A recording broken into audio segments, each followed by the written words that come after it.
Welcome to Make Things That Matter, the podcast where we explore impactful products and the cultures that create them. I'm your host, Andrew Scottsko, and if I'm doing my job well, each episode of this show will help you to do meaningful work, make things that make things better, and have a great experience doing it. I'm your host, Andrew Scottsko, and my guest in this conversation is Scott Young. Since 2006, Scott has deeply explored the question of how one can best learn by writing in long form both on his own site and with major publications.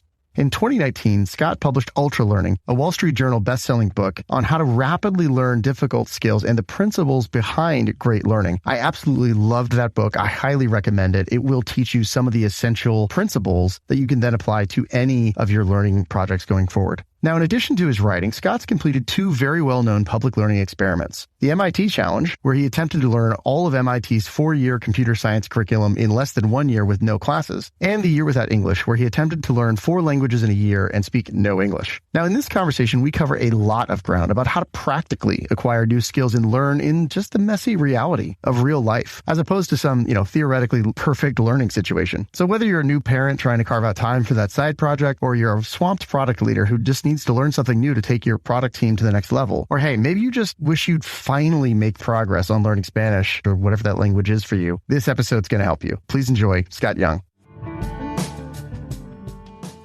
All right, Scott, officially welcome to the show. How are you today? I'm great. Thanks for having me. Absolutely. It's a real pleasure to have you. Your book, Ultra Learning, was one of the ones that I eagerly anticipated, like I told you when we first connected. I was originally introduced to your work through Cal Newport, who I know you're friends with and have done a lot of really interesting projects with. So I've just been a big-time fan for years now, all the way going back to like your learning courses and Top Performer. I think it was in the first cohort of that. So anyways, it's just a real pleasure to have you here, and thanks for making some time. Oh, yeah, no problem.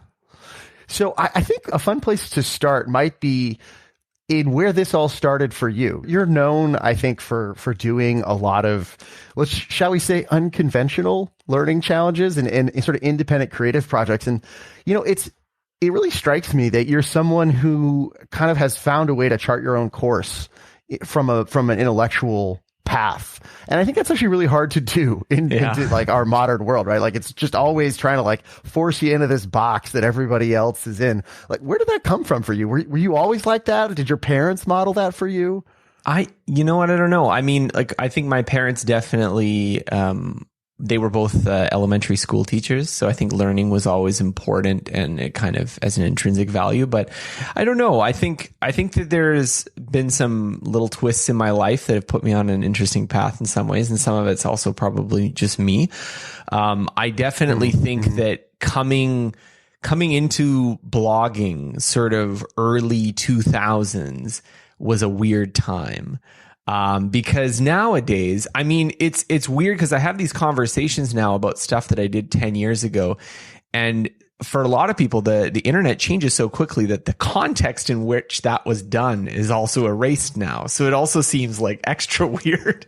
But there was a real period of time in that early days where you could be like a professional amateur. Like you could be someone who just sets up a website and just starts clickety clack and people would read you. And part of that was just that the online space was so new. Part of it was that it really was a frontier of kind of just like random internet weirdos like myself.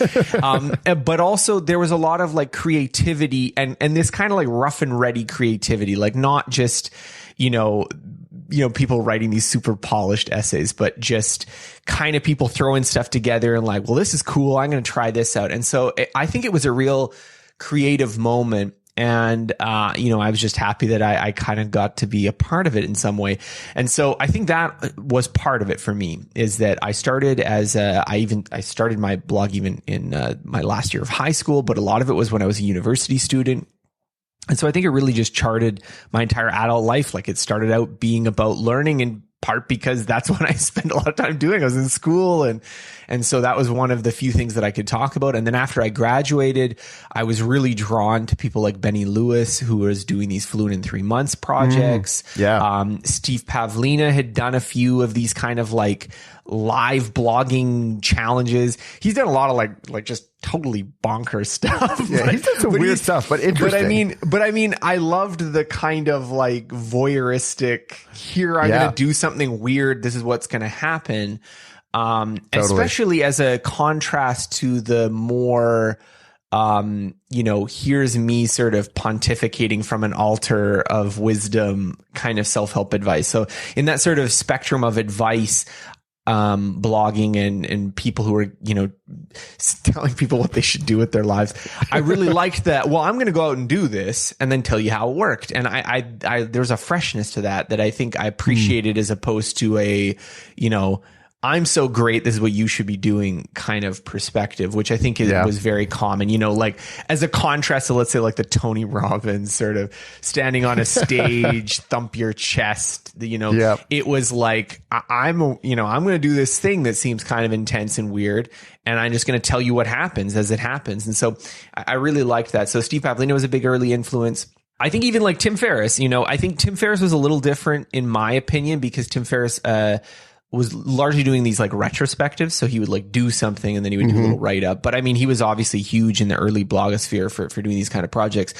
And I mean, it really was a time where lots of people were doing these things. Like I had a friend who like, talking about going on the moment. Like I had a friend who was like, I'm going to like, I think he was like, he started some project where he was going to go on like every roller coaster in America or something. Like this was a time period where that was something that people would do, And so I think all of the challenges that I've done have to be seen in light of that context, that was the background of activity. Now, I do think that there's lessons to be maybe drawn from my projects beyond just internet blogging stunts. But I think the context of internet blogging stunts needs to be appreciated for them, because otherwise they seem really weird. Like when I talk about this MIT challenge, it's like, well, why are you trying to do it in a year? Like, why are you trying to do it? Like what is this like, thing? That's what everyone was doing. That's my model. That's my, like, the people who I'm listening to right now are all these other weirdos who are trying to, it is weird and crazy, but that was what we were all doing. But it was like, that's interesting, Yeah. And so, and I think that was a big part of it. But I do feel like, the motivation for these is not just attention seeking. It's because these things are really interesting. And so the attention seeking was like a way I could justify it to myself professionally. So I think sometimes the cynic will sort of say, oh, well, you're just doing this kind of thing just to get like, marketing or publicity. But it's more that like, here's something I wanted to do. And the fact that it can get a little bit of marketing and publicity for it makes it a professionally worthwhile activity. So it is really kind of the opposite. I think I probably would have, like, if it was just sort of not an obstacle to have resources or things that needed to be important professionally, I think I do tons of these projects. Like they're just things that are fun for me. But anyways, we can get into it. But I think setting that stage is important, because if you fast forward to today, I just feel like the internet's a different place. Like it's, this is like I started my blog before I had heard of Facebook, or I'm not sure what Facebook maybe existed a little bit before, but it was definitely like, it wasn't a thing people used. YouTube wasn't a thing. Before Instagram, before TikTok, before Twitter. Oh yeah. Instagram and TikTok. That's like, I'm a dinosaur now, but one of the things I think you did, you were clearly really early on in that model that you were doing. Like, in one sense there was like, let me go do this really weird thing, but I'm going to tell you about it. It's funny because like today we call that like build in public, right? Like that's like one of the hot terms du jour at the moment, but it's like the same thing. It's like, oh, I'm going to go learn this stuff and I'm going to tell you what's happening along the way. You tended to do it in a more like rigorous deep dive kind of way. But in a lot of ways, I think you were kind of pioneering that model. Well, I don't know. I don't see myself as a pioneer. I was definitely a follower in that, but I think that the challenges I had some unique aspects, which I think made me a bit different. But definitely, they're like, I didn't invent this. This was like something I'm looking around and I'm like, oh, this is what people are doing to make content, and this is like, as a consumer of content, as a consumer of like people writing about ideas and advice and this kind of stuff, I was like, this is much better content. Like I would much rather read Benny Lewis's day by day, here's how I'm trying to learn Polish in 3 months, than, some guy, some linguist or something being like, this is the correct way to learn a language, This is the one true way. It's not even that. It's just that I think there is a vicarious quality to it, that like you get to go along for the ride. And so I don't know, there are still people doing this stuff. I don't want to say that has died out, but I think that is an important kind of stage to set, because I think what's happened in the internet over the last 15 years or so has been, I would say, a professionalization of content. So you have like nowadays, when I write an essay, I compete with the New York Times at the Atlantic, and, journalists who were top of their class at Harvard, and, like can ring up Bill Gates on the phone and stuff. Like, it's a different environment. Whereas the landscape, when I was doing it, was like people writing crappy 200-word blog posts 15 times a day. And that was the backdrop. So I do think that context is important. But I mean, for me, learning and how do you learn more effectively has just been an ongoing interest. And so being able to organize my professional life around that has been really great, and I think it's definitely, there's some trade-offs for like my kind of career versus a more traditional sort of academic path. But I think there's also a lot of advantages too. I definitely get a little bit more flexible. Oh, 100%. I think it'd be good to set a stage just for anybody who isn't familiar with your work already. Because, I'm a huge nerd for learning, and I think it's just like the bee's knees. But a lot of people are like more, let's just be honest, like they have less time to throw at this, or they're less willing to throw time at this than I am. And I think seems like that's some of the way your work is evolving, right? Okay, great. Like, how do we really help anybody be a super effective learner despite the complexities of real life? I last encountered your work on a really big public way with your last book. And I know you're working on a second book. So I'm curious, maybe talk to me a little bit about how has your approach or your thinking evolved since the book came out? Is there anything you would kind of change about it now, or where are we meeting you today? Not really. I don't think the book was sort of a culmination of a lot of thinking on that topic. So I don't think there's been a lot of places where it's sort of like, I was completely wrong about this, and then like you're going to change it.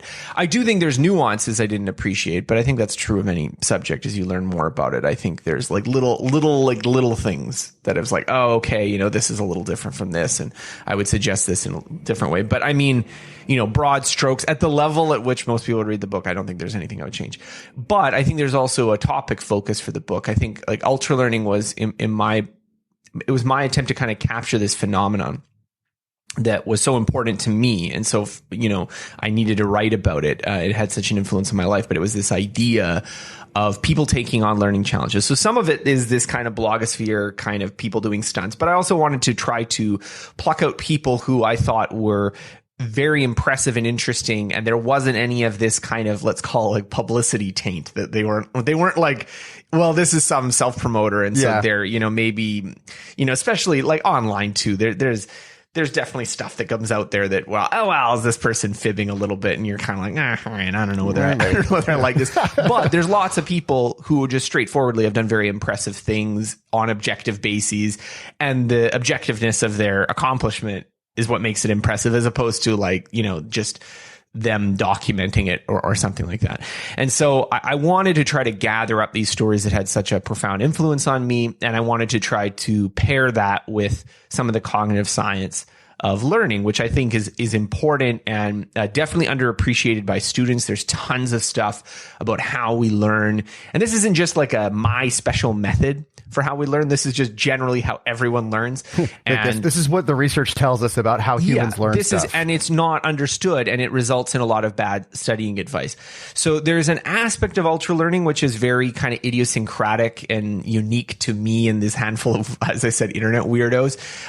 But those tend to be the things that are least important. Those are like kind of the intensity, the sort of, as I said, the like choosing something that's kind of bizarre and super ambitious. But there's also a lot of stuff that's just, it doesn't matter who you are. This is how learning works. So if you're going to do it well, then there's a good way of doing it and there's a bad way of doing it. And that's just it. So I do think that there's flexibility on these principles. I don't want to say that everything comes down to like, there's only one way to learn things, but I think, if it's a little bit like there's many different ways you can build a bridge, but the principles of physics don't change, right? So that's the same thing with learning. There's many different ways you can learn a subject, but the principles of learning don't change. So whatever you have to do, it's going to have to conform to those principles. And so this book was as an excuse to also kind of slide in some of that scientific research that has been very important for me in executing these projects. And I think is something that students and people in general need to know. Totally. For the listener, we're going to link to all this stuff in the show notes, and I highly encourage you to go get Scott's book. But Scott, for someone who hasn't read that book, if there was, you've got 9 principles in there, which as you've laid out are kind of like, this is the sort of the bedrock pieces of things you need to understand. But if there was one thing that you think you had to pick out for your average person listening to this, like which area would you zoom them in on? Of like, hey, here's the thing that you probably don't, like, here's what is the thing people most commonly get wrong that they would need to focus on? Oh man, there's lots. I think the one that is the most misapplied, let's say, would be retrieval. Because retrieval actually, it's people engage in bad studying strategies because of a cognitive illusion there. That there is an actual kind of mistake or tendency to have a mistaken reasoning that leads you to pick badly the right way to study. So the basic idea of retrieval practice is that if you want to remember something, you need to practice remembering it, not just looking at it. And again, this sounds, okay, I sort of get that, but that's not how students study. How do students study? They read the book and then they go over their notes. And maybe if they're, a little bit more sophisticated, they do some kind of thing with their notes. So it's out in front of them and they make a concept map. Or they, do some highlighting, or they rewrite something, or they, reorganize. But essentially, the basic difference between this and retrieval practice is that the information is in front of you and you're manipulating it. And what we know from careful studies of memory is that the effectiveness of your studying effort is highly dependent on what you're actually doing with your mind. And so one of the things that you're doing in a test is that you're given a question, you have to search your memory for the right answer. Whereas when you have the material in front of you, you just have to look at it. And so this is something that I think is a rather subtle point. And there's a lot of, I think it's one of the ones that it's hardest to convince students to do this regularly, because I'll even have students that they're really interested in learning techniques. And all the things they're doing are all this kind of open book studying. They're doing like, I'm going to make a concept map. I'm going to highlight. I'm going to make these, like Cal Newport calls it the colored folder fallacy. Like I'm going to make this complex organizational system. So this isn't simply a case of, well, students are lazy and they don't want to do something that's hard. I think it's actually just an actual illusion that they think that what they're doing is the most effective thing. We think reviewing is retrieval, but it's not. Well, what it is that when you review, you become increasingly familiar with the material. So the processing difficulty goes down as you work on it. And because we don't actually have introspective access to how well we'll remember something later, that's not actually an ability we have. We can't just be like, okay, I'm encountering this right now. How well will I remember it later? We just have to guess. And one of the things we use as a guess to figure out how well we'll remember something later is how difficult was it to understand or process this material. And when it's very difficult, we naturally correctly predict that we will understand it less. And that's true. But where that's misleading is that if you just keep reading it over, it becomes much, much easier to read it, but you don't actually increase the sort of retrieval strength in your memory. And the basic idea here is that after you read something, you should try to do some kind of practice. And in a classic test situation, a real easy way to do this is to just do free recall, which means you close the book and you try to see what you can remember. And then you go back and you read it and you see what you missed. And this sort of loop of read, practice, feedback is basically most of learning kind of falls under this schema. And so I think if you can kind of think of things in terms of this, like, you get some exposure to this is the pattern I'm trying to learn. then you practice the pattern, and then you get feedback on, did I do the pattern correctly? Like you can summarize a huge amount of learning under that simple rubric. And so I think that the mistake people make is that they get stuck on the first part. They just keep covering the material.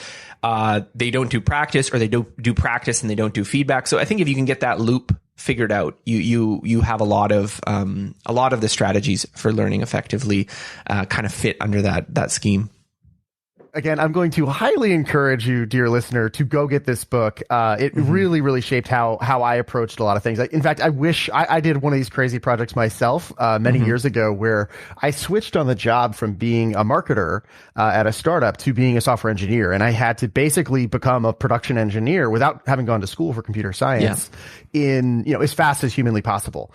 And I sort of brute forced my way to a lot of the principles that you then later laid out. And I remember reading your book going like, damn, I wish that I had this book when I was trying to do this. So I can say from my own direct experience that it does in fact work. So again, I want to encourage people to go get that.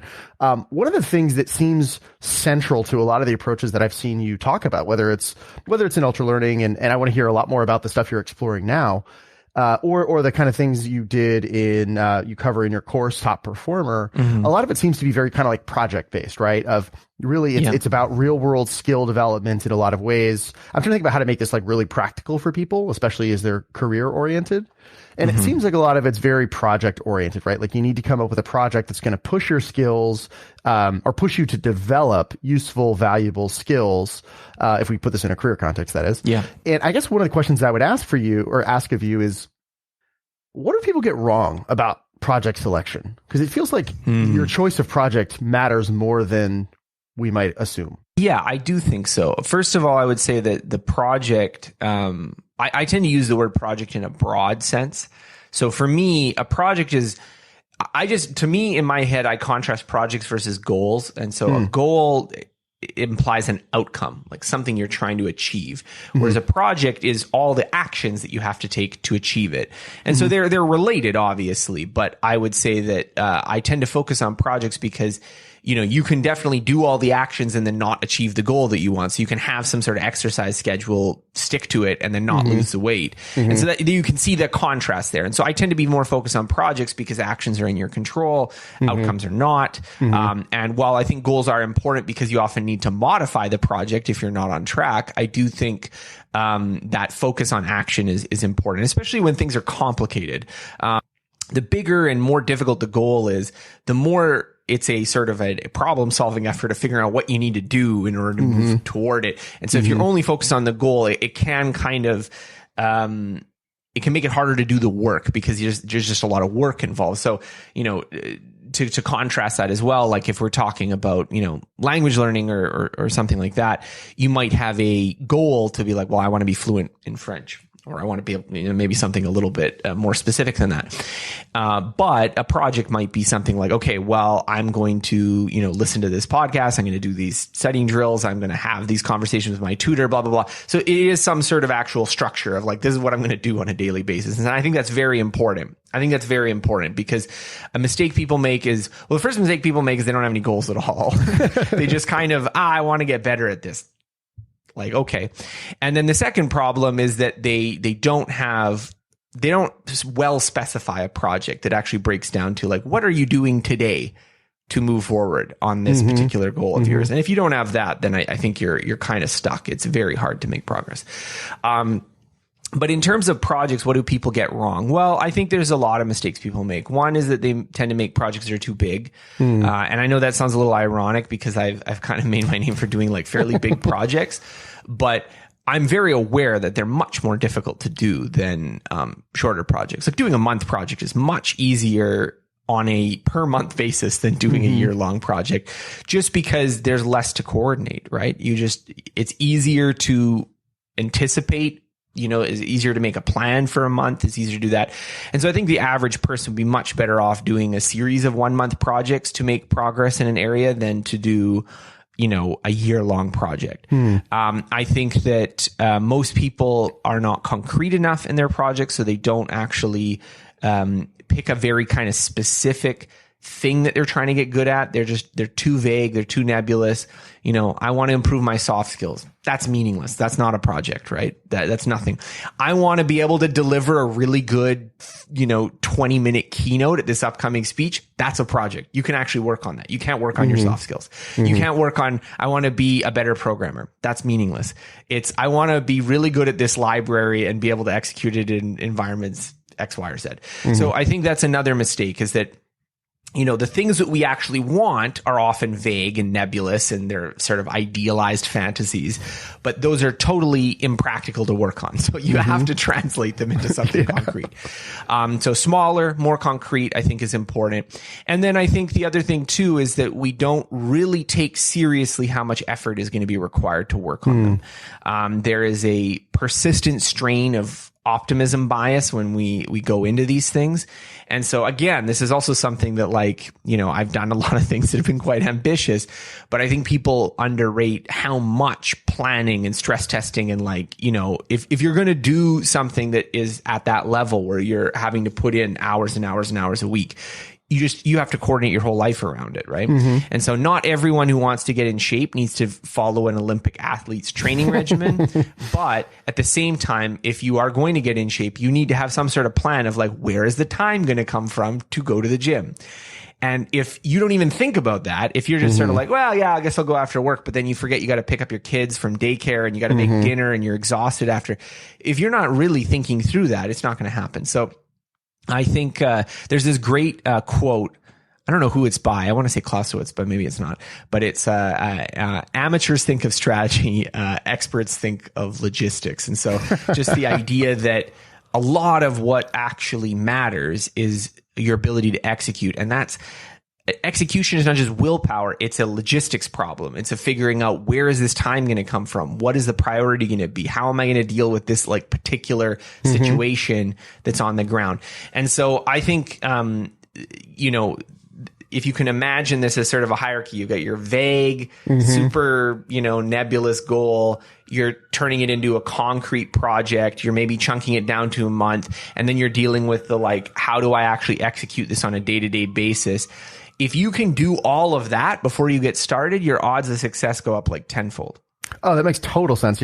I'm on the road right now traveling, and I'm staying with one of my best friends, and he and I were sitting, chatting over coffee this morning, and I was telling him we were going to have this conversation, and I was asking him about his own experiences learning things and what is he working on and projects and so forth. And he brought up this exact thing. So, for context there, he's married. He has 2 young kids. He has a very full-time job, but he's also a super curious guy. And so it came to exactly the 2 things that it sounds like you're pointing to, right? Of number one, there's just the kind of, let's just say the emotional challenge of maintaining motivation over a longer period of time, especially when you're talking about fragmented attention, right? He can kind of carve out, let's say he can reliably carve out a 30 to 60 minute block. And kind of chip away at a project that way. But then there's also the logistical challenge of coordinating that time and then figuring out, well, what do I do when, he's an infant and it's he's prone to interruption at any point in time, and he's going to have to stop what he's doing and go take care of his baby. Yeah. So how do people deal with that? What do you do in a situation like that? Yeah. I mean, there's different strategies. The first thing is just to be completely obvious about it, is that some people have busier schedules than others and will have less time. That's true.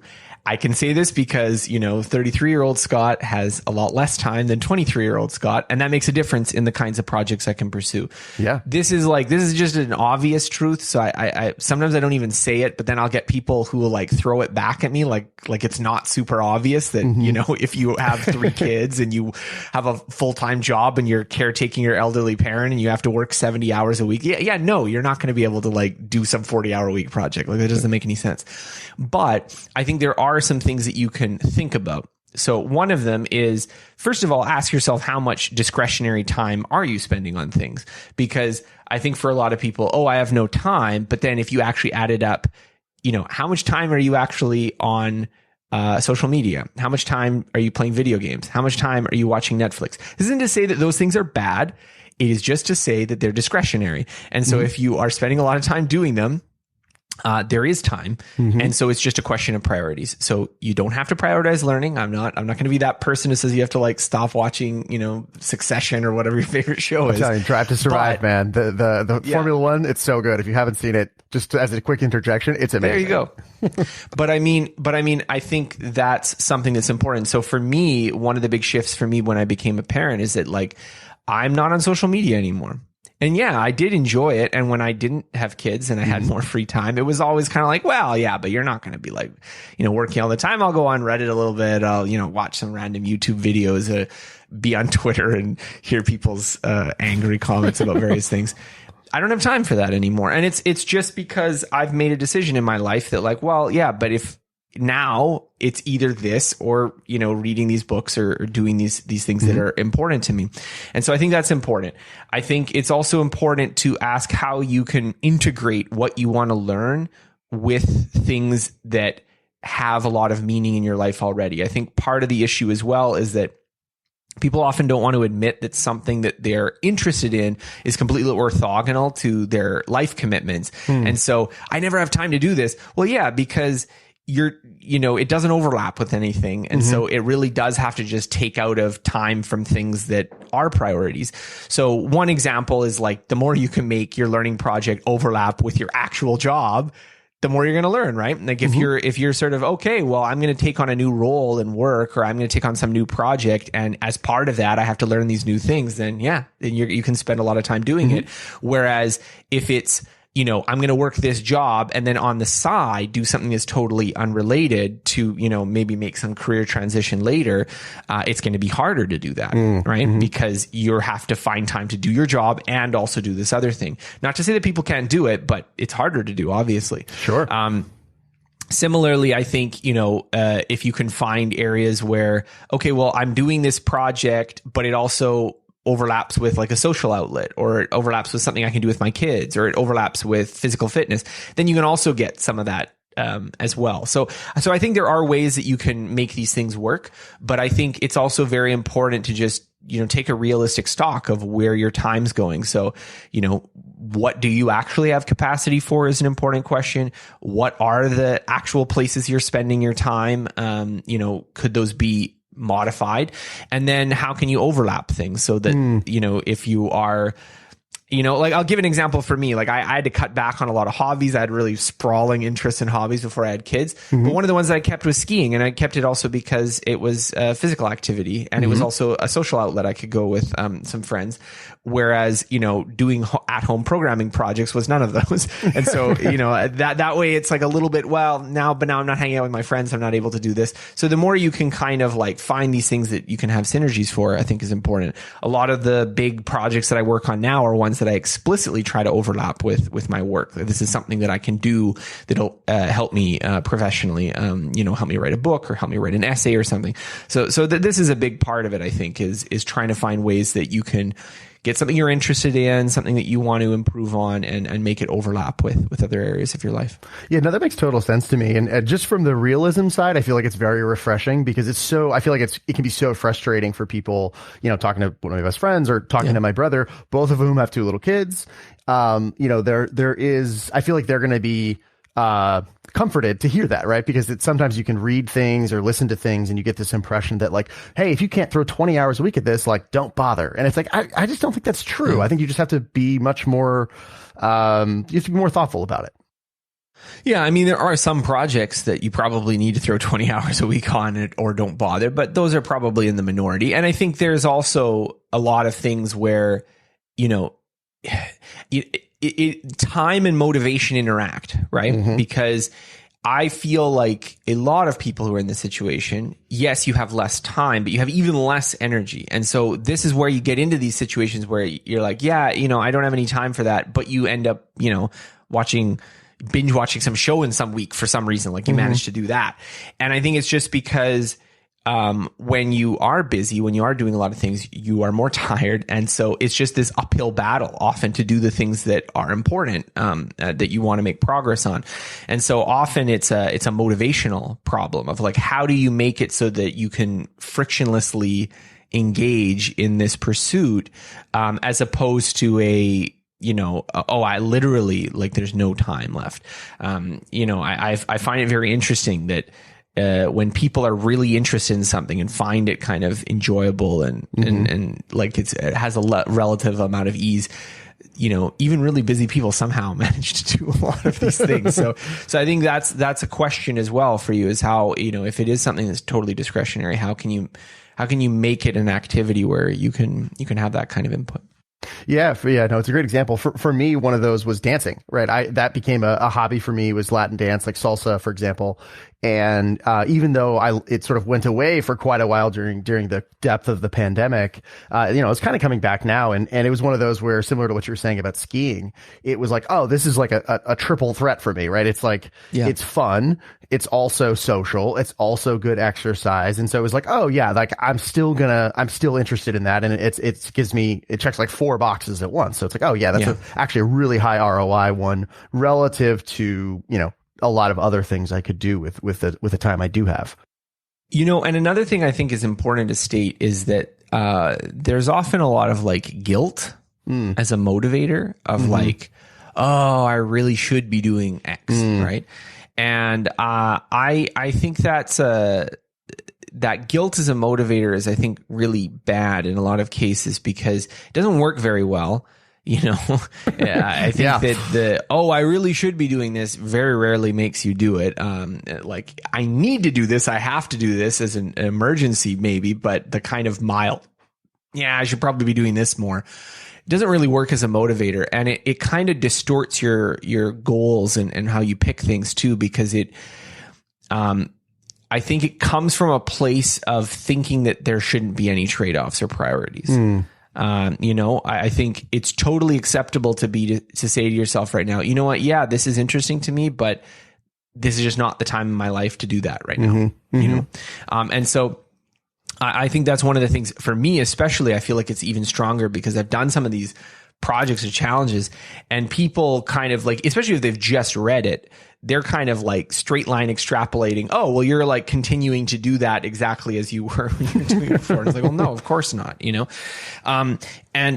I vary. So there'll be times where I get back into doing something and I'm very intense about it, and then I won't be doing it for a while. And I think there's sometimes some kind of guilt that people have about that. Like, oh, well, you should never have like stopped doing it or this kind of thing. And it's like, no, that's life. You always have to be making choices about what's important, which projects you're going to focus on, et cetera. And so I think, being comfortable, being confident in saying, okay, I'm going to do these 3 things right now, and, make time for them, and everything else I'm just going to, just put it on hold. Maybe I'll do it again later, is totally fine. Yeah. It reminds me of, what it sounds like you're really saying, what I hear in that is this idea of embracing limits, right? As opposed to fighting them. And it kind of brings up 2 thoughts that I wanted to just offer up here. One is a trick I don't know who taught me this, but I found it personally really helpful with like the sort of the guilt tripping and the shoulds, is I just started swapping out could for should. And it's like such a little thing, but instead of saying like, oh, I really should do that, I could be like, oh, I could do that. And it suddenly like, I don't know, it just took away the guilt, and it like kind of made things have more, I don't know, just felt lighter in a way that I found helpful. So that's something people can try. But then in terms of the idea of embracing limits, have you by any chance read the book 4,000 Weeks? I haven't, but I know roughly it's Oliver, what's his name? Burkham? I'm blanking on it right now. With a B, but you're right. It's Oliver something. Yeah, but it's fantastic. It's highly recommended if you haven't read it yet. But he kind of, one of the things I love that he does is similar to like the tone that I feel like we're exploring in this conversation. He just kind of calls out like some of the underlying false premises of so many of these, like the productivity systems, like the 43 folders joke and all that. It's like, guess what? Time is limited. That's it. It just is. And, making peace with that and making choices with that truth in mind, instead of just trying to squeeze in more and more and more and more and more. I don't know. It's freeing in a way. Well, and I think, there's all sorts of views on this, but I definitely feel like, the idea of focus has been very central to my own productivity system and belief system. And in some ways, you know, I'm good friends with James Clear. He wrote the foreword for my book, and he talks about atomic habits. But I know that some people have read in James this idea that like you should be doing just like a little bit of everything that you're interested in all the time. And so there's been kind of like, I'll call it like kind of like a contrastive approach of the sort of like focus people of like, you know, one project at a time and then you move to a different project versus the like you're doing like 40 things in parallel. And I've been very much on the doing one project at a time. And so where I kind of maybe bump into some of those people who are very much persuaded by the having, you know, habits are good. Don't get me wrong. So I'm not against habits as a tool, but I am against maybe a misinterpretation that it's somehow possible to make achievements just dripping things out 15 minutes a week for like 30 different things. You know, I think a lot of important things that we want to do have some internal complexity to them, so that you need to have like overhead in managing them. Like if you're writing a book, it's not just sit down and write 500 words a day. That's not how you write a book. Like, I don't know why people think that that's the typing words is the hard part of writing a book. No, it's, you have to do research. You have to get ideas. You have to like be talking to people. Like there's this incredible tangled mess of work that has to happen, and you need to be managing it. Now, can you also write a book and, you know, become an Olympic gold medalist and, you know, learn 6 languages, do this kind of thing at the same time? Like, if you can, good for you, but like I can't. And so I think this idea of focus is somewhat underrated. Now, I think you can go in the opposite direction and just sort of like, you know, I don't want to suggest that your life should be so specialized and narrow that you only have ever done one thing in your entire life. But at the same time, I think that, you know, it's totally fine to say to yourself, you know what, right now, my priority is my family, and I'm just not going to hang out with my friends as much. Like, it's kind of like sacrilege. Like, or you know what? Yeah, I'm just going to work out a couple times a week, but I'm not going to be like, you know, winning any races right now. I think it's kind of hard for people to say that to themselves. They're just like, this thing right now is just not a priority, and I'm going to just do it either not at all or just at some kind of like very minimal level. And I think it's hard for people to say that right now. And I think that there's often this kind of at like going to the guilt idea, this idea that we need to like just kind of be checking off every single box. Yeah.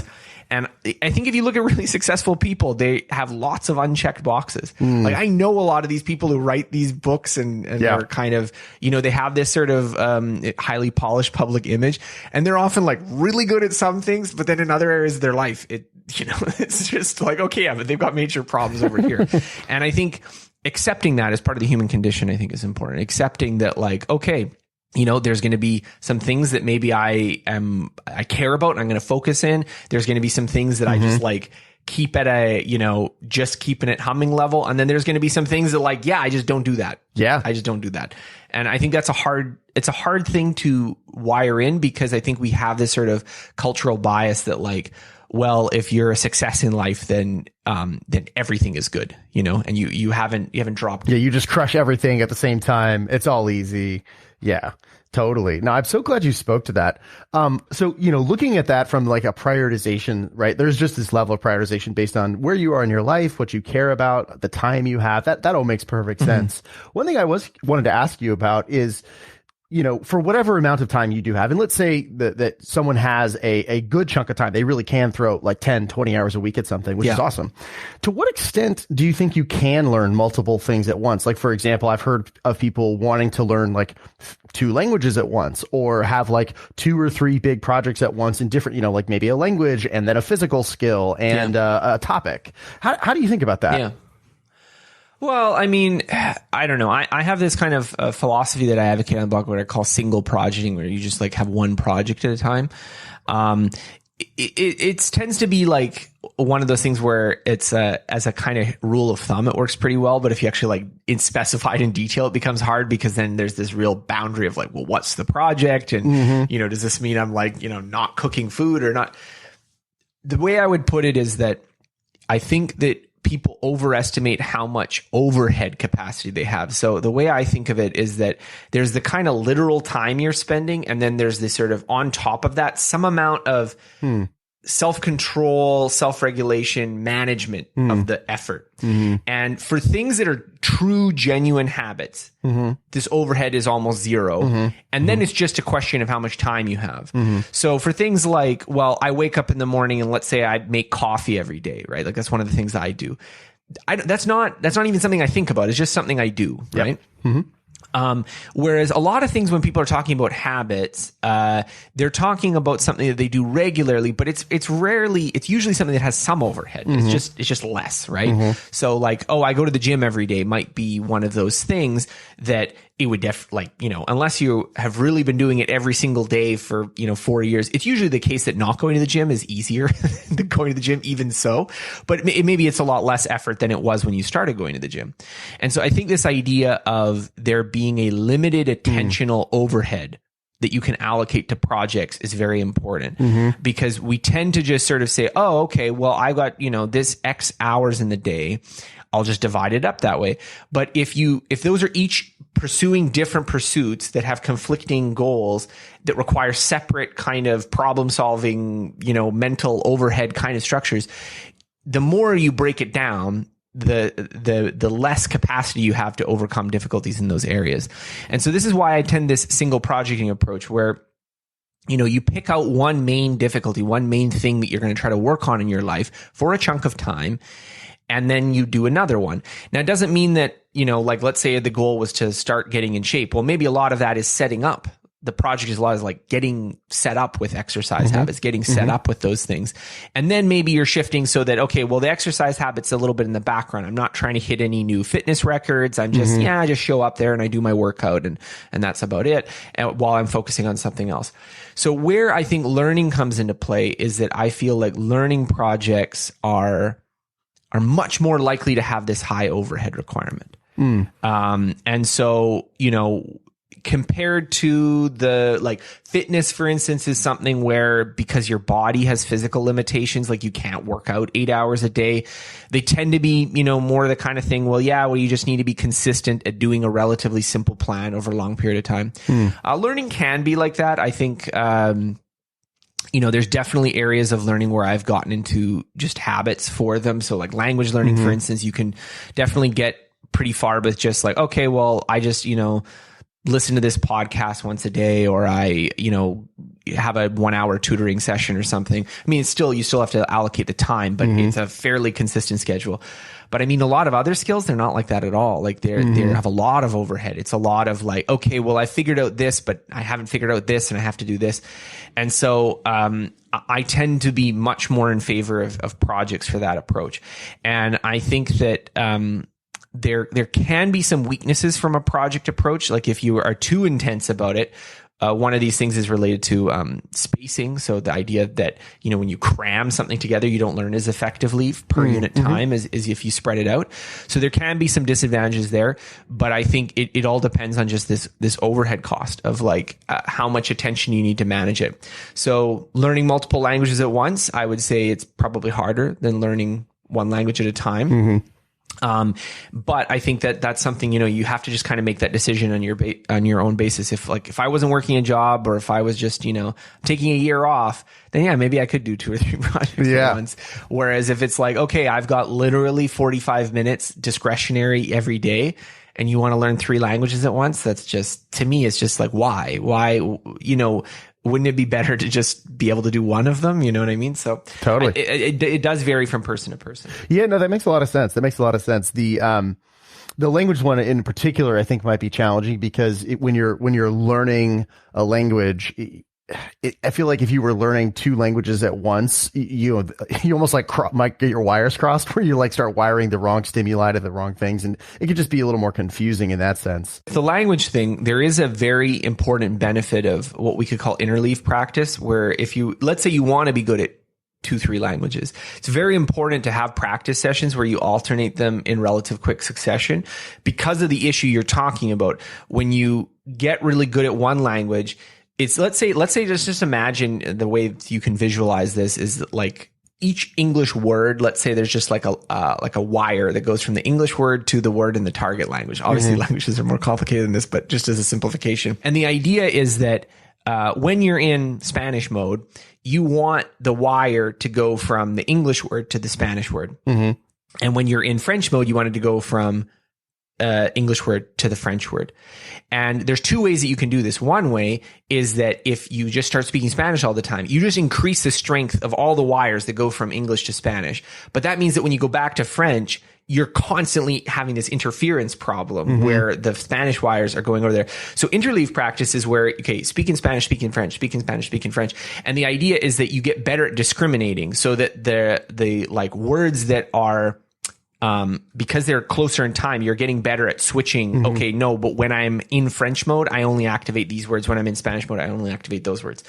Now, what does that mean as a practical point of view? Well, I think that it's still probably beneficial in the early phases of a language to do one at a time, particularly because conversations are so difficult that any extra difficulty just really makes it worse. But I think in the long term, if you're trying to maintain multiple languages, you definitely want to do this back-to-back practice. So when I was doing these languages, after I came back from the trip, I would often do that. I'd have like maybe 3 or 4 tutoring sessions in a row where it'd be like French, Spanish, Portuguese, Mandarin or something. And that's very helpful because it is definitely the case that when you learn a new language, it can kind of, through this interference effect, suppress the other languages. And it's not because you've forgotten the other languages, just because you've kind of, you've sort of biased the system too far so that it recalls Spanish even when you want to recall French and vice versa. So there is a sense in which that's important. It tends to be like a more of a language thing because there's not a lot of situations where the same cue, you want to have different prompts in different situations. Yeah. I mean, I guess I could imagine it if you're practicing very similar skills, like if you're trying to learn, salsa and also tango or something, and they're like very similar and you don't want to like get the footwork for the wrong one. I can imagine that being a potential issue where you'd want to do this interleave practice. But I mean, if we're talking about salsa and computer programming, the interference is just not an issue. So that's no longer a problem. Yeah, that makes a lot of sense to me because, this mapping from stimulus to response is very unique in language, right? Like languages are one of the few things where it's like, okay, I look at a dog. I don't want to, and I also really like the approach. One language learning book I'm a huge fan of is Fluent Forever by Gabriel Weiner. And one of the key things that he really talks about is actually don't translate, right? And this idea that you want to just you want to see the thing like a dog, and you don't want to go see a dog, think dog in English, and then think perro. You want to just go see the dog, think perro, or whatever your target word is. Yeah. And if we take that as true, whether or not you agree with that, you're right that there's not many other environments where you have the same input and you want a totally different output. Like the dance thing is interesting. I've had that experience a little bit of learning salsa and bachata, and I've had that problem a little bit, but I have found that for the most part, the musical input is different enough that it just pushes my body in the right direction, basically. But I've still struggled a little bit to maintain both of those. And so that interleaving practice idea is very interesting.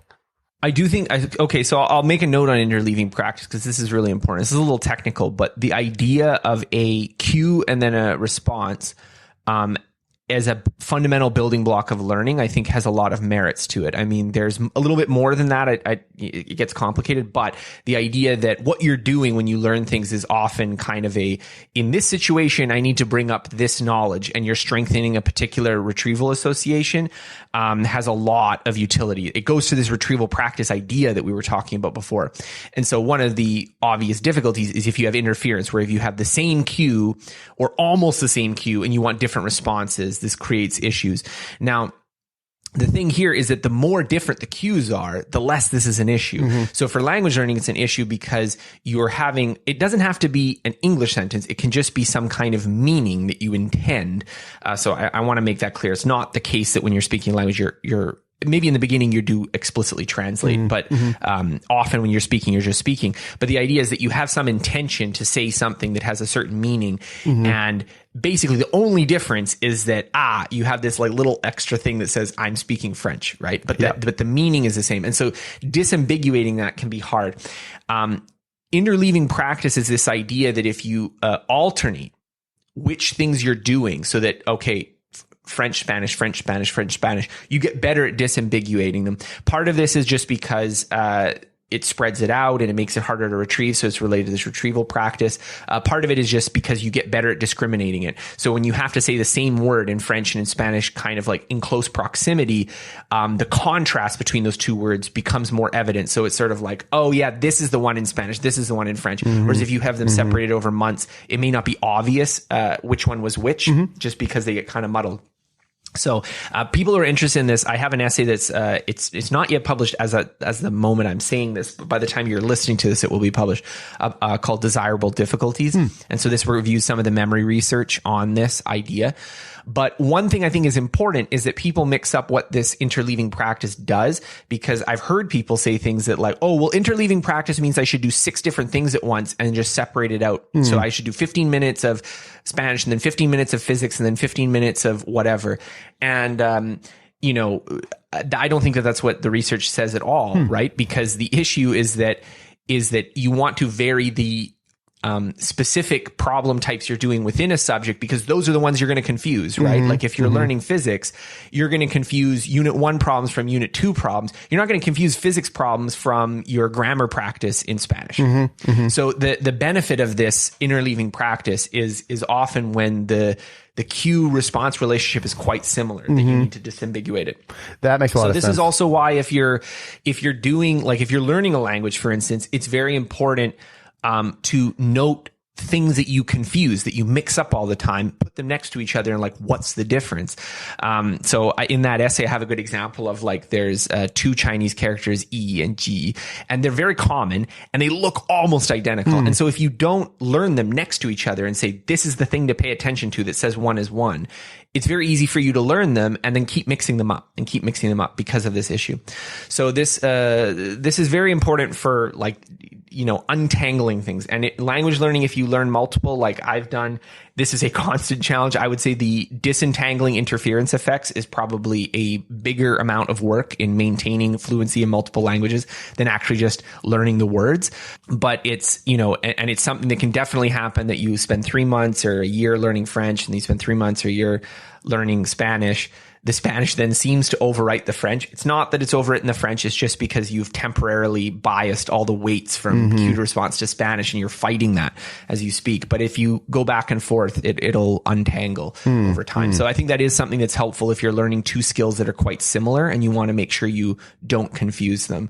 But yeah, languages, maybe some dancing. I could see that maybe if you were doing certain, I don't know. It's hard to find good examples where this is the case, but solving math problems would be another one where you like want to, but it's usually within the particular subject. So it's like algebra problems. You want to vary the types of algebra problems you do in the same studying session so that this is the one where I use the quadratic formula and this is the one where I do, whatever, right? That's very important, but you don't usually mix up the quadratic formula with like dog equals perro or something like that, it's just, they don't get confused. Yeah, that makes perfect sense. So I got 2 more things I want to cover, and then we'll kind of start to close out here.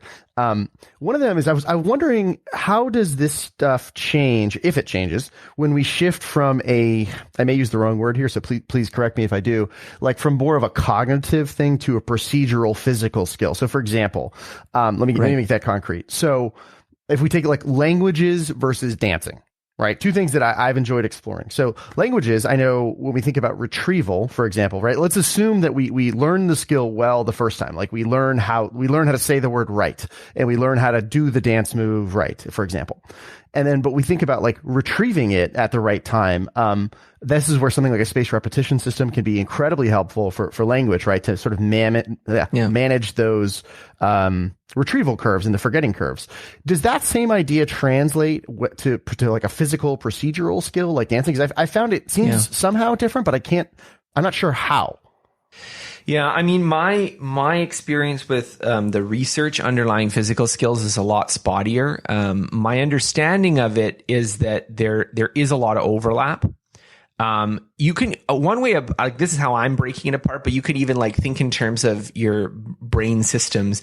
You could think of like a perceptual skill, a motor skill, and a cognitive skill. And the idea being like a perceptual skill would be, like making a discrimination that's just sort of a visual pattern. A motor skill would be like moving your arm or doing some kind of physical movement. And then a cognitive skill is usually manipulating something in your head or making a decision based on what you're seeing. And I would say that most skills actually involve all three to some extent. So like, speaking a language has a perceptual skill of, for instance, if you're learning Mandarin, being able to hear the tones is a perceptual skill. Totally. It's not something that like, oh yeah, well, this is clearly first tone. You actually have to like train yourself to listen to it. And similarly, there is a motor skill in learning a language in producing the language. So like moving your tongue and pronouncing things in the right direction. So I think there's aspects to this to most skills. One of the key things for motor skills and for perceptual skills is to get a lot of practice with feedback. I think often the difficulty of learning these skills is that kind of get some instruction in the sort of basic shape of the idea, but you need a lot of practice to sort of fine tune so in motor skills, they often talk about like a motor program, which would be sort of like the kind of broad movement that you're doing. And then there's all these parameters, which are sort of like how much you move this or how fast you do this and this kind of thing. And so there's some arguments that, there is a process of fine tuning that parameter. And so you want to be able to get the basic shape. So the sort of the kind of the mental image of this is how it's supposed to be done.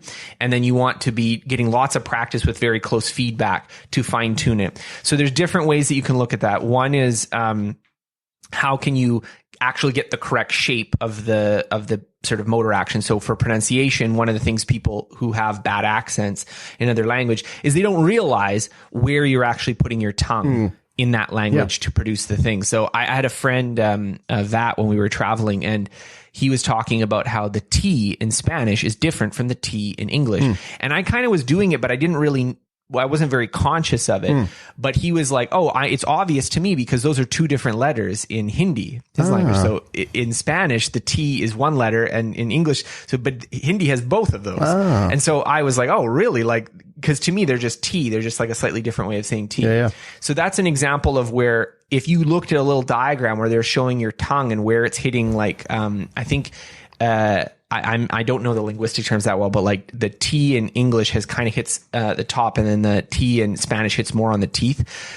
An actual linguist will laugh at my inability to use the correct terms there, but you could look at a little chart. So when I was learning Mandarin, there was a website that had a little like showed you, when you make the r sound, which is a weird sound in English, this is how you move your tongue, and the difference between the two sh sounds like xi and shi, also based on the tongue position, you can learn that, and then you can just practice it.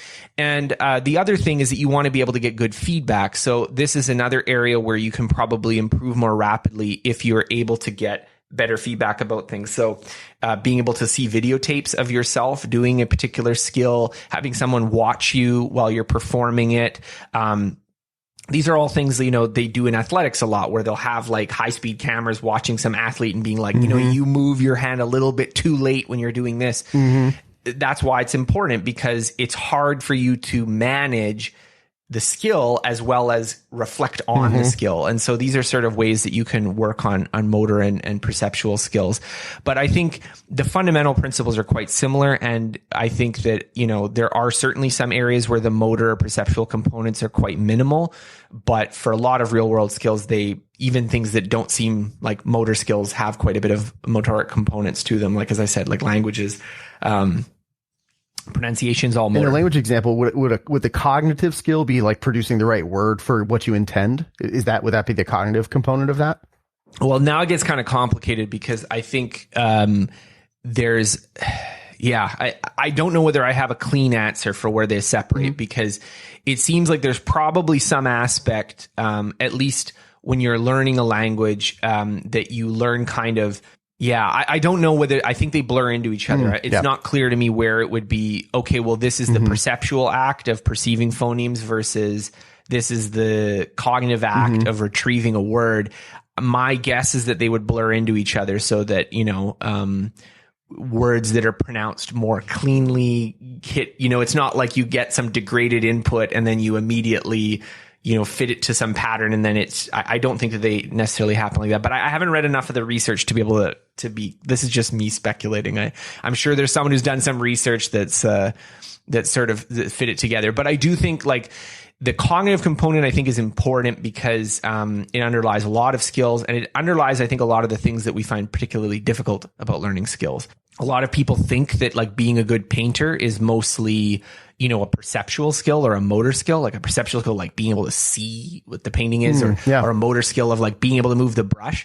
And my personal opinion is that that's totally false, is that painting is an entirely cognitive skill. It's an entirely like the average painter cannot see discrimination so much better than you can. And they cannot move their hand in such what they're doing is that they have some sort of cognitive strategy for producing the painting that allows them to, at the particular moment, be like, well, this needs to be like this because it is to match with this.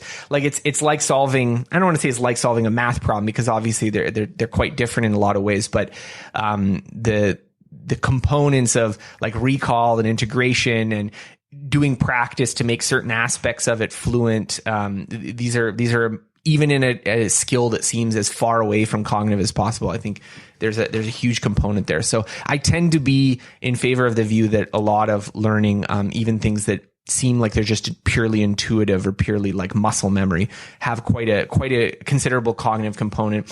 I think even a lot of sports are highly cognitive. Like they're a lot about, making decisions about like, do I do a free throw here? Do I do a layup or this? Like, yeah, you got to execute the motor program, but there are lots of split second decisions where you're making choices. When I do a golf swing, it's like, okay, well, I want to aim over here. Like that's a cognitive decision. It's not just how you swing the club through. Yeah, no, I think this stuff is like kind of endlessly, like you can, these things become endlessly fascinating because there's endless depth you can go to in breaking down any skill, from like its high level practice to its really low level practice. And you're like, okay, I'm going to practice this very specific perceptual skill of, the way I read a green if I'm putting in golf, or, the way I make a split second decision in this situation, whatever. I think it's super interesting.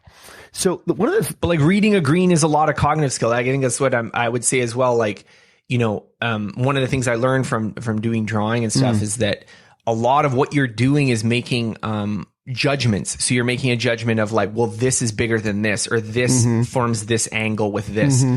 So those are those are cognitive skills. They're not perceptual skills. Like a perceptual skill would be kind of like, can I see the difference between this line and this line? Okay. Like, so that's my take on it, is that people tend to think that the painter just has this incredible perceptual ability. But I think what it is that they have such well automated ways of processing that scene to make decisions. They don't even think about them. They're just so obvious to them that, obviously this is like this and it's not like this. Or like when they look at a picture, like, you screwed this up because this is not this shape or something. But it's not because they're able to see it in a way that you're not. It's because they're able to manipulate the same information that's coming and hitting their eyes in a way that is more productive for the actual skill. And I think that's probably true of a lot of sports and things like this. That's my opinion. I don't have a citation for that. No, it's super interesting because we're way out of the frontier of what I understand as well. And it's just listening to you, it sounds like we could almost, I'm enjoying this model where it's almost like this 3-part of like perceptual is like taking in information from the world. Cognitive is manipulating that information, structuring it, making decisions, judgments. And then, in a motor context, there's like the motor skills of then acting on the cognitive output. Where I think things get really interesting is, this is not me being an expert. This is me just parroting something I heard recently. But I was watching, there's a course from MIT on cognitive neuroscience. I think it's called Human Brain. I forget. There's a woman who's a professor. I don't remember her name, but it's really, really good. And one of the things that they talk about is just how many specialized areas there are in the brain for doing certain things. And so, I tend to follow a lot of cognitive psychology, which sort of assumes that there is a sort of fairly general purpose cognitive kind of module for doing things. And there probably is, but it also seems to be clear that there's a lot of, it may be the case that when you learn a language, for instance, that there's specialized parts of the brain that handle certain aspects of that. And so I don't know for sure how it all comes together, but I mean, I think this is a really like interesting and exciting kind of field. And I think that one of the major takeaways that I've had from doing all this research has just been that a lot of things that seem really kind of simple on the surface are like, you know, super interesting and detailed questions about like, how do you learn and what's the best way to do things that I don't think, you know, when I got into this like 10 years ago, I don't think I had like any clue of like how much we know and how much complexity there is and how much interesting stuff there is. So, I mean, I think it's a fascinating field. Yeah, totally. I'm right there with you. It's endlessly fascinating to me. So I want to ask you one more thing and then we'll close out here. You know, going back to what we were talking about earlier with you know, projects, right, and project selection. Yeah. I know a lot of the folks listening to this we covered a lot of super interesting territory, right? Especially on like, oh, I want to do this. I want to go learn this cool thing that I've just always wanted to learn because it's going to make my life better somehow. But you know, going back to it, a lot of the folks listening to this are going to want to apply this in a professional context and myself as well. Yep. And one of the things that I think about there is if we think about applying all this to develop one's skills, professional skills, and advance your career in some way, I think a lot of it does come down to project selection, like selecting the right skills to get better at. And, you know, one of the ways that's kind of what I'm curious about, right? You could go, of course, and talk to folks who are whatever at that next step ahead of you or 2 steps ahead of you in your career. Or they've kind of gone where you want to go. My question is, you know, if let's say you do that, but you talk to some folks, you get their stories, you understand like where they've been and how they got to where they are. It feels like it's actually challenging to figure out which are the skills that are truly going to make the difference and then design a project accordingly. Yeah. How do you think about that? How do you in a professional context, how do you figure out or how do you advise people to figure out like, okay, here's the thing you really actually need to get good at of the many things you could invest your time in? So one of the things that I really stress, and I've talked about it on my blog before, I call it kind of like doing the real thing, but just basically the idea of starting with the skill is not always the best approach, because often often one of the difficulties is kind of hard to describe what it is that you need to be good at. And this is one of the things that we found in Top Performer is that the things that people are actually good at that matter are, you know, they're rarely the kind of thing you could write down in an academic syllabus. They can be kind of like, oh yeah, I'm good at this. Now there are exceptions. I think for technical skills or where someone has like an obvious aptitude at a particular kind of set of tasks or something, then it's, you know, easier to do. But I think one of the reasons that I tend to focus on this project-based approach is that if you focus on, well, this is the kind of key next accomplishment or, you know, thing that would be on my resume to do that, then the kind of learning project almost takes care of itself because the learning project becomes, well, like, how do I do that? Or how do I actually execute that at that level?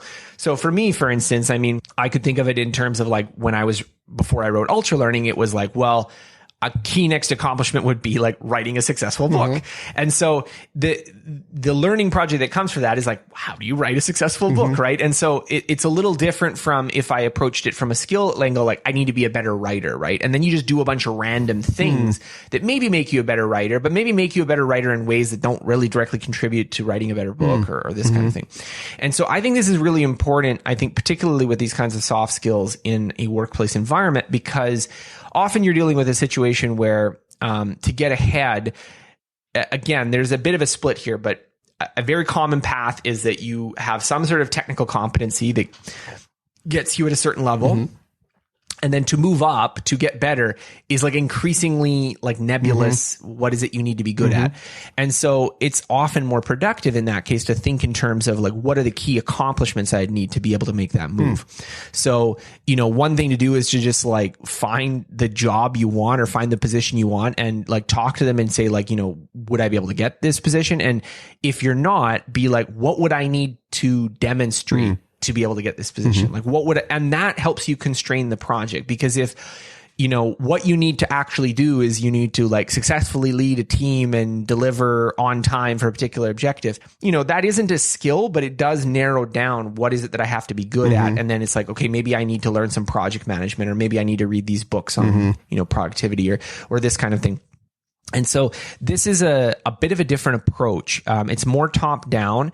And I think it's something that I think is particularly relevant when you're in a kind of ill-defined career environment.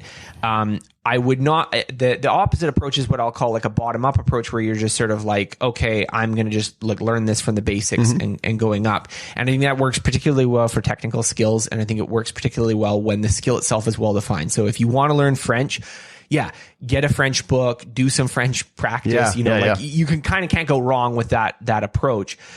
Whereas if, you're already pretty good at French and you can already speak and you're in the office and it's like not really clear what it is you need to do. And then you talk to someone who's like, well, you're not moving ahead because people don't think that you can, successfully manage these like client relations. Then that sort of scopes I need to be better at French in a very particular context, in a very particular set of areas. And it might just be that, okay, well, I just need to generally raise my French level, but it might also be something like, no, I just need to have a lot of experience and practice in that particular environment. So this is something that I think is important, is, focusing on often learning projects in the context of what is the kind of key accomplishment, what is the sort of next step, what is the thing that this is the thing that needs to be on my resume, or this is the thing that needs to be, on my track record. And this is true for businesses too. Like, it's not even just an employment context. Like, often there is a kind of, if I'm going to do this, I need to kind of have this sort of intervening next step in doing this. So, for me, there was a period of time where like doing these kinds of projects was one of those next steps, because I needed to distinguish myself from, well, I just have a blog where I'm just like some nobody who's just sharing his opinion. I need to do something that is going to, set me apart and establish, okay, these are some things that maybe I know something about or I'm kind of good at. And that's one way of doing it. And so that helped conceptualize the project, is that like, this is a key accomplishment that will kind of take me from A to B. And so figuring out what those key accomplishments are is a little bit of a research process itself. And so, I know you're kind of hinting at Top Performer, the course that I teach with Cal Newport, where we talk a lot about doing the research for that.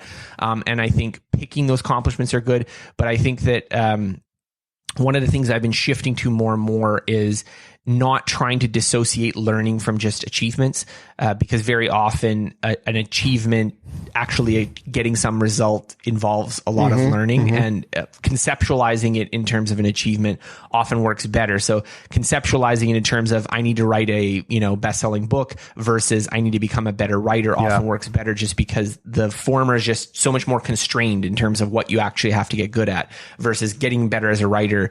It has that vagueness problem, but it also just means that like there's tons of things that you could maybe that'll help you become a better writer. I don't know. Yeah, no, I love that. Thank you so much for clarifying that. And so it sounds like if I were to try and summarize that, it sounds like you're saying, look, there's a body of things out there that are very well defined, right? And they're well defined, they're well understood. There are good maps, right? We know if you want to become, if you want to learn Python, there's a way to do it. If you want to learn French, there's a way to do it. If you want to learn algebra, there's a way to do it. But then when you start to get into much more nebulous, ill-defined things, which is frankly where we actually spend most of our time in our careers. Like once you get past those initial stages of like, okay, I want to become a best-selling author. I want to become a successful entrepreneur, whatever it is, like by defining the goal. And then from there, you can start to like walk back towards the like, all right, that's the goal. And that has this sort of basket of skills. And then you can start to actually apply these things in more of a top-down way. Am I hearing you right? There's another reason too. Because I think one of the things that I've also observed is that it's also hard to separate, let's call it the skill from the signal. So the skill would be the thing that you're actually good at. The signal would be from outside appearances, you have this thing on your track record that, says that you're X. And generally in real life, the skills and the signals are just kind of in one package together. So maybe you'd be able to disentangle them so that like someone who's really good at this, but, can't easily demonstrate it, versus someone who has something on their resume, but they don't actually have any real world experience, but they're usually packaged together. And so often what you're doing when you're looking at skills is you're also in conjunction looking at like, well, how would I demonstrate that I have that skill?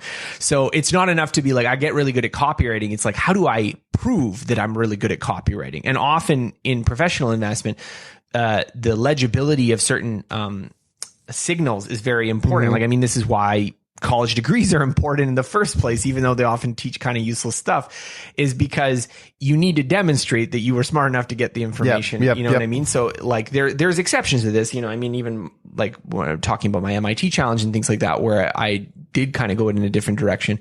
But I think the basic idea is that this sort of achievement centered approach, you kind of get both. You kind of figure out, oh, okay, well, what you need to do to move up here is you need to like prove yourself on some particular project where you like really over deliver. And then that scopes down. There's a skill component of what do I have to be good at to over deliver on this project. But then there is the actual, I can say that I was on this project and I over delivered as part of the signal.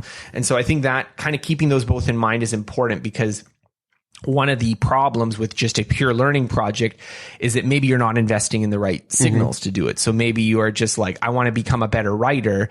And then, you know, you spend a lot of time doing drills and maybe it makes you a better writer. Whereas writing a book is something you can say, oh yeah, I published this book and, you know, it sold X copies. Well, the publisher maybe really cares about the number of copies you sold. Maybe they don't care about how many drills that you did. And so this is true in a lot of professional environments where these skills and signals come in these sort of lump packages, is that you want to be looking at, okay, I need to be able to accomplish X. And then the skill development is working backwards. What do I need to do to accomplish it? And I mean, that can even be true for like, I need a certificate in this particular programming language or that kind of thing is itself a kind of signal plus skill kind of lumped together. And so I think thinking about it in that way is important, because I think just purely I'm just going to get better at this for the sake of getting better at it. It often doesn't constrain the problem enough. It doesn't constrain it to like, this is what I need to work on, because there's just too many choices. Yeah. It seems, I really appreciate that, that way of framing it. And it also seems like I just want to get better at that is probably actually has a much more limited purview, right? Like that's the kind of thing where maybe there is no external signal or one's inappropriate. Like the one that comes to mind for my own life is like meditation. There is, there's no signal that I'm a good, quote unquote, good meditator here. I mean, that, at least not that in the way I think about practice, but I think if I think about being, thinking entrepreneurially or a podcast or writing, whatever, like, yeah, there are signals, right? I can say, yeah, I did a podcast and I have X many episodes and downloads and blah, blah, blah. Or I built a product and it did really well measured by X, Y, Z. Yeah. Well, and I think that's important, because like we're talking about professional advancement, where whether you're an entrepreneur, whether you're in a career, as an employee, you're always interfacing with other people, right? And so the signal component is, inextricably tied to the work you're doing. Whereas if you're just like, you're meditating, I mean, you're not putting that on your resume, right? Like you meditate for your own well-being. So in that case, it doesn't matter quite so much. And similarly, if you're just learning something for your own interest's sake, or you just want to be good at something for your own, personal betterment, whatever, then yeah, this doesn't apply, or it's not nearly as important. But I still think in terms of accomplishments is a way of dealing with this nebulosity problem. Yep. It tends to be less of an issue when it's, okay, yeah, but I need to be able to know how to program. Okay, well, there's lots of books you could buy. You could just kind of follow a course. Whereas, I need to be able to like figure out how to advance in this company, talking to people, figuring out what are the key accomplishments, what are the key things that like I need to demonstrate that like, maybe the thing they're worried about is that you don't have good people skills, right? How would I demonstrate that I have good people skills, that I'm actually able to lead a team? And, and sometimes this kind of digging is very valuable, because it helps illustrate what are the actual criteria that people are using for making these selections. And sometimes there's some, uncomfortable truths there, right? Like I know with publishing, a lot of people would like it to be the case that, publishers pick you because you've got a great idea, or because you're, a good writer. Whereas often it's sort of like, no. They want to demonstrate that you have reach so that you can sell books. Yep. They don't care whether you're that great a writer. But it changes the metric. It's like, oh no, I need to have a popular blog, or I need to have like bylines at like important publications or something. Totally different project than just, I need to like this pure idea on my typewriter and put in my dress. Yeah, no. So I think that's why it's important to do that research, is because you need to, be figuring out, oh, okay, these are the actual key accomplishments that are going to move me forward in this area. Yeah, no, super appreciate that. Thank you so much for addressing that. So let's go ahead and close out here. I'm going to ask you a couple rapid fire questions. They're short questions. Your question can be, or your answer can be as long as you find interesting. So, and they're just fun things I ask everybody. So first one I like to ask is, we've covered, you're clearly someone who is deeply curious and has explored a lot of different domains of life. And I'm curious, as you've done that exploration and as you do it now, is there like a quote or a saying or an idea or even a principle that you return to often that just helps you navigate that? And if so, what is that, and what does it do for you? Oh man. You know what? I'm gonna have to pass. I can't think of any right now. I think I love like good quotes when I can find them, but I feel like I'm the way my mind works is that they're not retrievable from the prompt. Yeah. Yeah, or I find mental models are also helpful here. And I'll just like give one as an example in case it jogs something for you. One that I find really helpful there is this idea of, and there's a whole bunch of books and stuff about this, like called polarity management, which is this idea that like there's problems and problems can be solved, right? Like in some sort of definitive sense. And then there's these ideas of like a polarity or like a paradox where it's like this built-in tension and it can't really be solved. It can only be managed well. It will never go away. You can only manage it well. And if you do, you get kind of like more of the upsides and less of the downsides. And for example, that's like one that I find a lot because when you try and solve a polarity, you drive yourself insane because it can't be solved.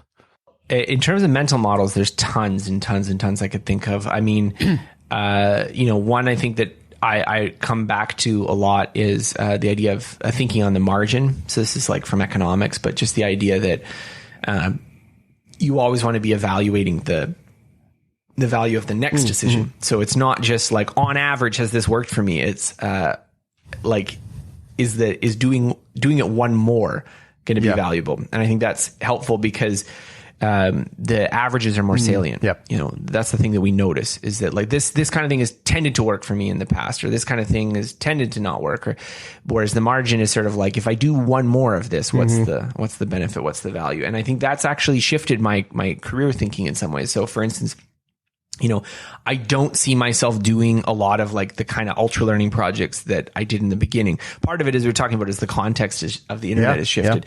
But also part of it is that it has much less marginal value. When you're doing the first few, they are a lot of effort, but they have a lot of reward. But then doing number 7, not so much. And so for me, that's like my learning projects. I'm shifting way more to like doing research for books and stuff, because that has like kind of actual instrumental value in terms of I can use it to help people as opposed to just, this is a stunt or something. So that's an example where marginal thinking has influenced how I think about things. Nice. Yeah, a similar question or maybe a follow-on to that is, you talked about how the context of the internet has really shifted a lot and the things you're working on are shifting. Yeah. What is your, when you think about, your next phase of your career, whether it's a year or 3 years, whatever, like, what do you want to create? What's success look like for you in this next phase? Well, I think, this is, we'll see whether this happens, but my ambition would be to try to write books. I think that, at this phase, the way I see it is that that's something I'd like to be able to do. And maybe I don't want to be overly committal about that, because I think the thing that really draws me into writing books is the doing deep research and working on an idea and collecting it and pulling it all together.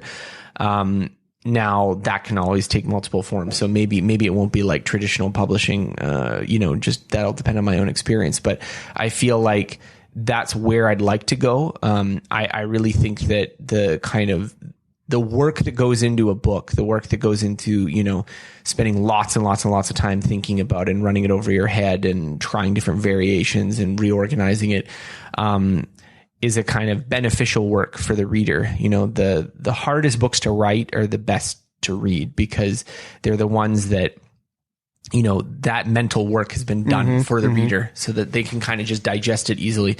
And so, the greatest compliment I think I got, which in some cases sounds a little bit like a backhanded compliment, was like, oh yeah, your book was an easy read. Well, it's an easy read because I had to work very hard writing it. I can tell you the amount of academic books I wrote that were hard reads. They're not easy reads, but it's not always because the ideas are so deeply profound, but also just because maybe there was less effort put in, presenting them.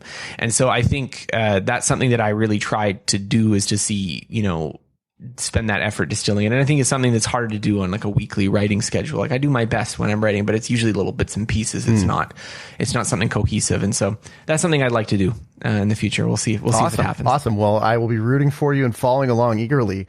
Well, Scott, first of all, thank you so much for the conversation, for being here. This has been really, really fun. Yeah. And I know, on behalf of the listener, that you've really helped clarify a lot of things on one of the most important topics I think anybody can really engage with. So thank you. what would you like to leave the listener with, and where can people, where would you direct people to follow along with your journey? Yeah. So, I mean, obviously they can check out the book, Ultra Learning, Amazon, Audible, wherever you want to get your books from. And also they can go to my blog, scotthyoung.com. So there's thousands of articles there about learning and productivity and all the things that we've been talking about. And they can, follow more with you there. And anything that I'd leave off with, well, I don't know. We've been talking about a lot of technical kind of scientific sort of things with learning, but I think one of the things that is really core in my beliefs about the world is that we know far less than we think we do. And this includes ourselves. And I think one of the sort of fallacies a little bit of a lot of self-improvement is this idea that, well, the way that you achieve things is through sort of this kind of certitude that like something and that you just go out and do it. Whereas I think it's curiosity. It's that you don't know something is that why you do it. You don't know what you're capable of. You don't know what you could do. You know what I mean? That we have such limited past experiences and we draw just an unreasonable amount of confidence in what we're capable of from that. And so people often view that kind of uncertainty in a negative light, but I think it's just fundamentally very positive. It's something that is a real source of energy, because when you don't know what you can do, then you really there's just a blank canvas there. There's a lot of stuff that you could try out. So I think that kind of attitude of not being sure what you can do, not being sure what you're capable of is liberating in some ways. Awesome. I love that. What a beautiful place to end it. Scott, thanks again for being here, and really excited to follow the journey. So thanks. All right. Take care.